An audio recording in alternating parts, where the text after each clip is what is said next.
In this week's episode of Hell's Kitchen, we have the fusion inspired challenge, also guest judged by Michelin star chef. Um, One chef actually departures from after dinner service because of their health. And although both teams have a really good dinner service, one chef still actually goes home, which I'm kind of shocked. I was kind of shocked about this week. I mean, look, maybe I think more than last week. But anyways, we've got so much to talk about in this week's Hell's Kitchen recap and review. So I just want to apologise for this review being out a little bit late, as you know, because of the voice happened yesterday. I did a full performance rankings in the last night, but I think I might move it to like um on Sunday afternoons, or because I know like it's different time zones. I got one comment on there, but if you would like to, I'll be doing more of these over the weeks. So yeah. So if you didn't check out my voice react rankings, I'll link it in the comments below. Or I did a community tab, you can see it. But we've got quite a lot to go through this week, as I think this week was kind of like this was an emotional roller coaster for me because we had quite an emotional thing kind of thing happen. And before we get started, I actually want to shout out someone, which is who did a comment which I really liked. Um,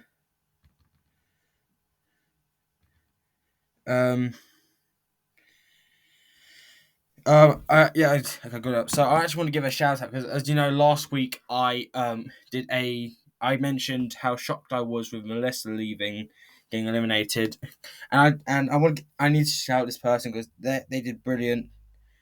Uh, so yeah, I got to shout this person out. So a massive shout out to Ray Waddle 9869668, or just Ray. He commented. As you know, I don't. I'm very like I don't get always the exact points, but shout out to him. He said, to be fair, Melissa wasn't really relevant for reason, and he actually gives some great reasons why. For instance, she stood all night doing absolutely nothing, and Sammy was not the only one in the garden station all by herself. She had no communication, and also I should have pointed this out. Actually, I completely missed this, and I can understand I should have brought this up because I thought it was just me being a bit because I was always focusing on her. When Melissa talked to Jason, that episode was she started to care less, and I just thought it was probably me playing up. But I actually looked back at the episode. I actually really noticed it. I was like, and he gave some really good points, and he said it was. He said, "Oh, I really hope this helped you, and then this was great." And he also said to me, Rams, Gordon sees more into his decisions compared to us. While some may be unfair to, unfair, there's always more than what meets the eye, which is a perfect statement there. So, Ray, so massive shout out to you, Ray. Massive shout out to you, my friend. Thank you so much for commenting that. And I'm happy to have you in this journey of Hell's Kitchen with you. So, without any further ado, let's just get straight into this because we've got quite a bit to talk about. So, firstly, let's go straight into the. Sorry if I heard something there. So, I always hear stuff as well because this my room's quite small. It's not small, but like, But anyways, let's get started with the challenge. So, the challenge for this week, it was the chefs were greeted. I think maybe I don't know what's going on with my PowerPoint lately. Oh, there we go.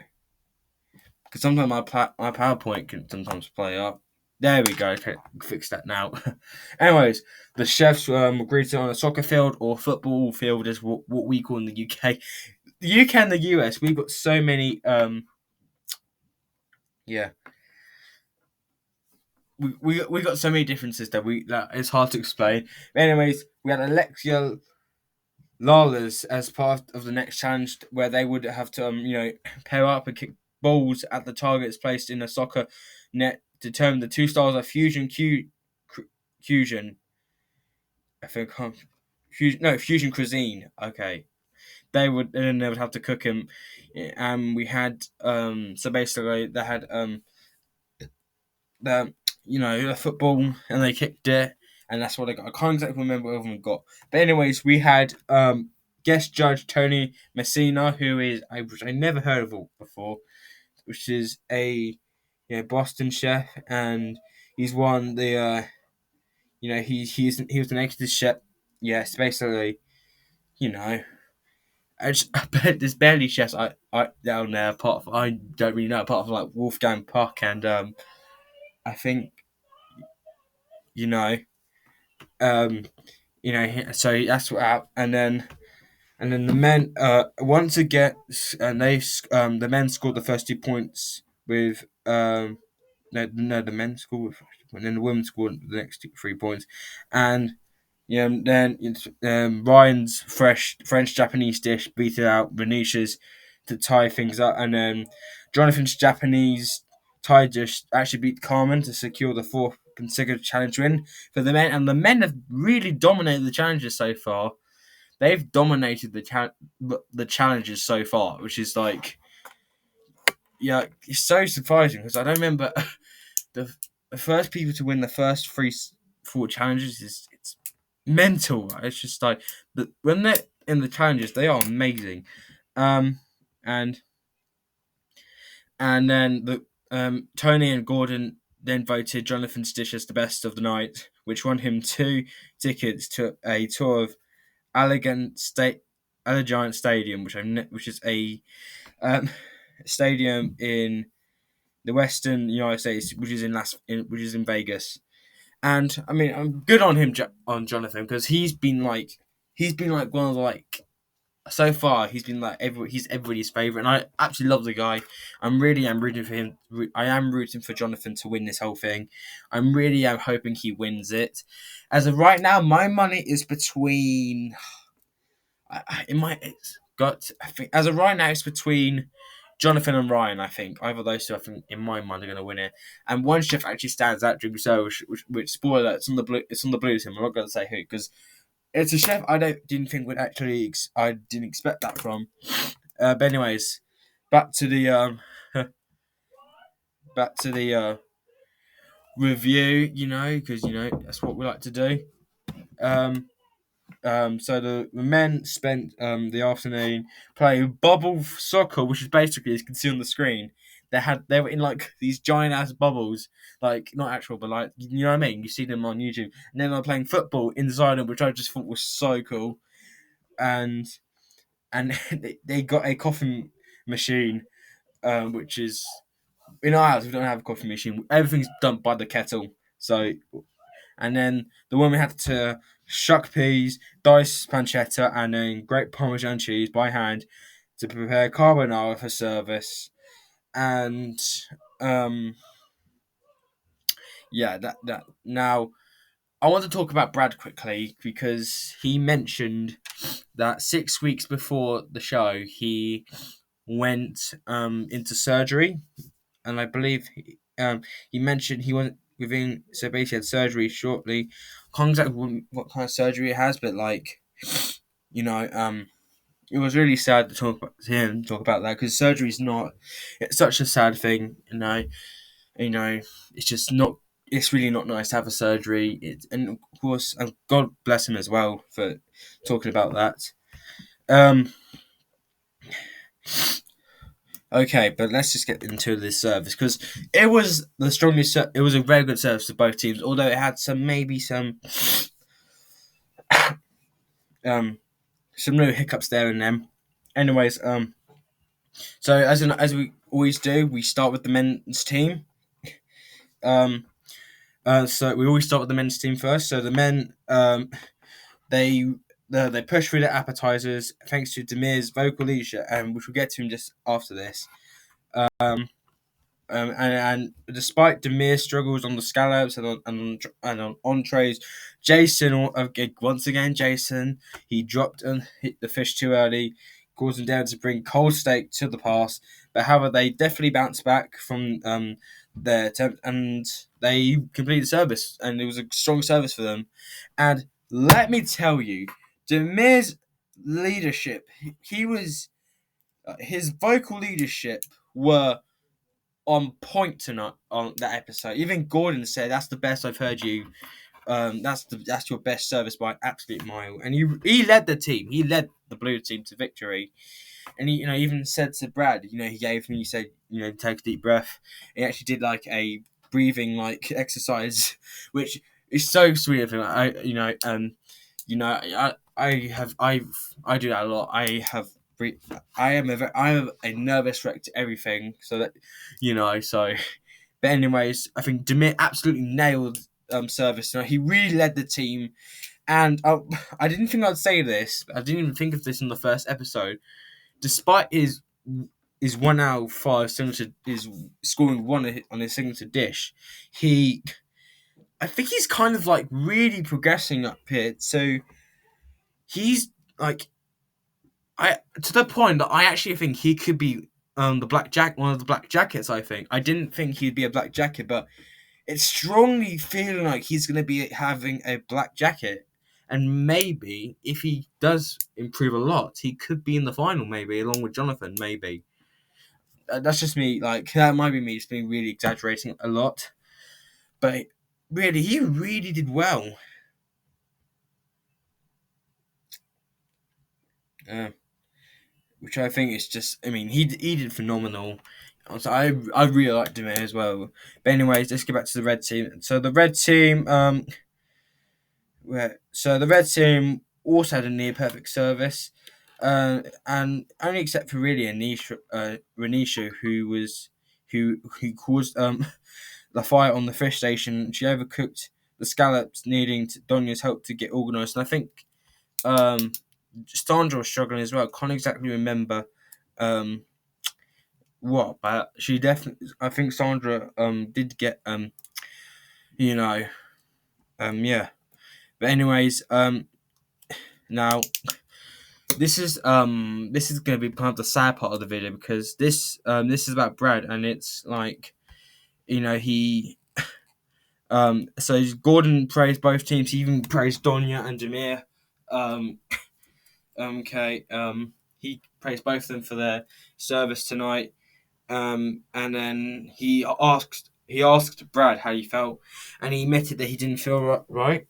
And he said, he mentioned that they get the poster up. They go, um, he talked about his surgery, and Gordon said, "I'm so sorry to hear that. Of course, your health is your health okay? Because my safety, your health is way more important than is so important. Is always the most important thing." And he said, "I'm not doing well," and he said, and he said, "Well, it's really hard for me to continue," and it was the best for him to leave. And Gordon said, I think some on the lines of, "Please take off your jacket and go through the doors," or something like that. And he wished him luck. He said something like "get better," which I think was saying I think in my eyes he was like, "Hope your health gets better." And all the chefs said goodbye to him. He hugged everybody. And it was just a really sad thing because I really, really did like Brad. I was so upset to see him leave because of his health. And honestly, God bless that man. Honestly, God bless the guy. Honestly, um, but it's so sad to see Brad go because of his health. I think him leaving because of his health. I think it's of course, your health is really important because imagine if he continued in that state, if he was still hurting, he could have like collapsed. He could have like maybe passed out. He maybe could have like like he could have collapsed during service, which would have caused him to be immediately evacuated. So my utter respect for Brad to say I think leaving would be the best way for me just to focus on my health. I can tell Gordon appreciated it as well. So yeah, it's really sad to see Brad go, and it's so sad. When someone has a mental health problem, it's so sad. I've had friends who have had mental health problems. It's heartbreaking. It's so heartbreaking to see, and think about it. Though he seemed like everybody's best friend on the blue team. He seemed like thinking about that as like your best friend. It's like having your best friend, like not that It's like think of Brad like your best friend, like who's like not in the right state of mind, who's had mental health issues. It's horrible to see someone like see your friend like that. It really is, Ben. But I wish Brad all the best, and I really hope he can get his health back to how it is now. Um, but we still had to have a elimination service. Um, so, anyways, excuse me. So the although both teams won, they still had to have a nomination, and we had from the blue team, the red team, Sandra and Renisha, and from the blue team, Jermaine and Jason.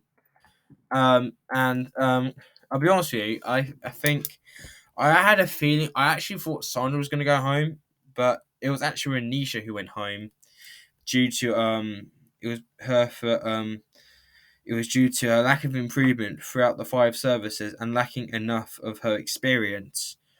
But she appreciated, but he appreciated her determination, and you know, and I do feel for Renisha because she's a single mother with six kids. I think at least six kids, or can't exactly remember. But I know a few of the kids was from her sister who sadly passed away due to the virus, due to COVID. And of course, that was a really rocky year for everybody. But I wish again. I actually feel like this could have been either a non-elimination episode, or I had because that this is Sandra's third time up in, I think, a second time in a row and a third time nomination in a row. So if she stumbles next week, Sandra stumbles next week, I think she could be the one going home next week. So yeah, that's all I've got to say for that. But anyways, that's it for this week's Hell's Kitchen review. And what were your thoughts? How do you feel about Brad leaving? And I must say, do you think Demir can make the black jacket? Because I actually think Demir could actually make the black jackets because that service, he really led the team to victory. So it was props to him. So the preview for next week, it shows it shows I'm trying to think. So it looks like both teams gonna have a bad service, and we have the blue team and the dorms, all like not at each other, like really like, which I can tell. And I think we saw Lee crying or something. So that goes to show I think both teams are gonna lose service after a good service this episode. So only time will tell. So apologies for the delay, and who I think will go home next week. I think Sandra's going next week. I just have a feeling because, like I said, I think she's been nominated quite a few times, and Gordon doesn't want if you get nominated quite a few times, you could be going. So because but anyways, that's all I've got to say. Thank you so much for watching this video. If you did like it, please like and subscribe with post notifications turned on. Thank you so much for watching. I'll see you guys next week for our next Hell's Kitchen recap and review.